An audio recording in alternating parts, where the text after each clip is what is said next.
एक दिन में कितने घंटे होते हैं? 24। 8 + 1 + 8 है ना। उस 24 घंटे को हमने डिवाइड किया है 3 भाग में। 8 + 8 + 8।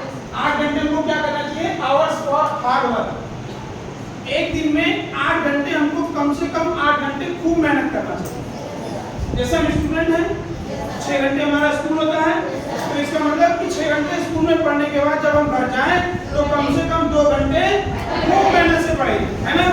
उससे क्या होगा? हम पढ़ाई में खूब अव्वल हो जाएंगे, है ना।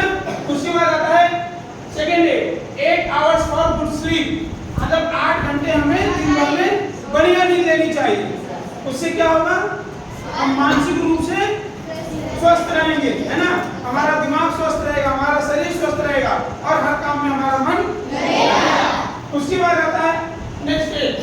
इसको हमने 3 भागों में डिवाइड किया, 3S, 3F एंड 3H।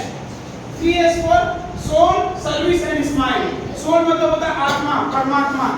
मतलब हमें अपने दिन भर के कुछ समय ऐसा निकालना चाहिए जिसमें हम ईश्वर को याद करें, है ना। ईश्वर का धन्यवाद दें, क्योंकि जो कुछ भी हमें मिला है किसकी देन है?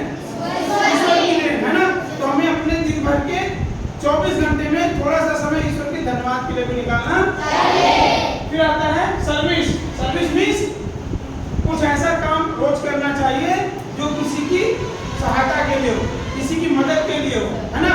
उससे क्या होता है? जब हम अच्छा काम करते हैं तो हमारे अंदर भी अच्छी फीलिंग्स आती है और हमारा समाज, हमारे लोग आगे बढ़ते हैं। फिर है smile. Smile always on your face. Smile should be always on your face. आपके चेहरे पे स्माइल हमेशा होनी चाहिए। क्यों? क्योंकि जब हम खुश रहेंगे तभी किसी काम में अच्छे तरीके से भाग ले पाएंगे ना। दुखी व्यक्ति कोई काम अच्छे से कर पाता है? इसलिए हमेशा हमेशा दिन भर हमें स्माइल चेहरे पे रहनी चाहिए। ये बताता है कि चाहे जितनी कठिनाई आ जाए हमें घबराना नहीं चाहिए, है ना। फिर है 3F, family, friends and faith. मतलब पूरे दिन भर में कुछ समय ऐसा होना चाहिए जो अपने परिवार के लिए, अपने दोस्तों के लिए और फेथफुल पर्सन, जो हमारा विश्वसनीय व्यक्ति हो, उसके लिए भी समय क्यों देना चाहिए? क्योंकि इससे हमारे संबंध जो है वो मजबूत रहते हैं। ठीक। फिर आता है 3H, health, hygiene and hobby. मतलब दिन भर में कुछ समय अपने शरीर के हेल्थ के लिए भी निकालना चाहिए, है ना। अपनी हाइजीन मतलब कि हमें क्या खाना है, कब खाना है ना। समय का भी ध्यान रखना है, क्योंकि समय से खाना चाहिए, समय से पढ़ना चाहिए, समय से उठना चाहिए, समय से सोना चाहिए।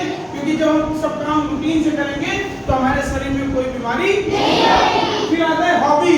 हॉबी मतलब होता है हमें जो सबसे ज्यादा प्रिय हो। वैसे आजकल तो बच्चों का प्रिय है मोबाइल गेम, कार्टून, सास बहू साजिश, लेकिन ये हॉबी नहीं है। It's not a hobby, it's a choice, है ना। हॉबी वो होती है जिसको करके हम अपने जीवन को, अपने लाइफ को आगे बढ़ा सकते हैं, है ना। जैसे हॉबी हो गया पढ़ाई का, हॉबी हो गया आपका डांसिंग का, हॉबी हो गया रीडिंग का, हॉबी हो गया आपको क्रिकेट खेलने का, है ना। स्पोर्ट्स की हॉबी। हॉबी ऐसी होनी चाहिए जो हमारे जीवन को आगे बढ़ाने का काम करे। तो हमेशा जो जीवन में इस 8 + 8 + 8 रूल्स को फॉलो करेगा वो जीवन में कभी फ्लॉप नहीं होगा। इसलिए ये आप बिल्कुल गार्ड बना लीजिए कि हम अपना डेली का रूटीन इसी हिसाब से करेंगे। ठीक है? ठीक है, थैंक यू।